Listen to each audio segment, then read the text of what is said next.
नमस्कार मित्रांनो, कसे आहात सगळेजण. तर आजच्या व्हिडिओमध्ये मी तुम्हाला रविवारी ऑफिसला जाण्याचा नेमका काय फायदा असतो ते सांगणार आहे. तर गेल्या सगळ्यात पहिले तर छान ब्रेकफास्ट केला.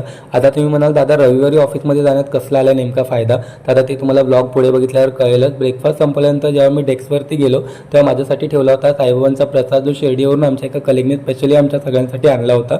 आणि आज ऑफिसमध्ये ना कम्पॅरेटिव्हली खूपच कमी काम होतं, त्याच्यामुळे दुपारी आम्ही खेळत होतो दमशरात. हाच तो सगळ्यात मोठा फायदा, म्हणजे रविवारी ऑफिसला येऊन सुद्धा तुम्हाला मजा करायला मिळते ना, याच्यापेक्षा मोठं काहीच नसू शकतं. त्याच्यानंतर थोडंसं खाली गेलो तेव्हा कळलं की दुपारचं किती ऊन आहे बाहेर, म्हणजे एसीमध्ये बसून या उन्हाची कल्पनाच आम्हाला येत नाही.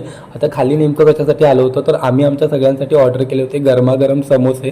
फायनली खूप उन्हात वाट बघितल्यानंतर समोस्यांची ऑर्डर आली होती. मग मस्त समोसे घेऊन पुन्हा एकदा थंडगार एसीमध्ये आलो आणि छान गरमागरम समोसे खाऊन आजचा दिवस संपला. आता आजारी असून सुद्धा मी समोसा खातोय हे जर प्रियंकाला कळालं ना तर तिचा मार्क कन्फर्म आहे. बाय द वे, आजचा व्हिडिओ कसा वाटला हे कमेंट करून नक्की सांगा.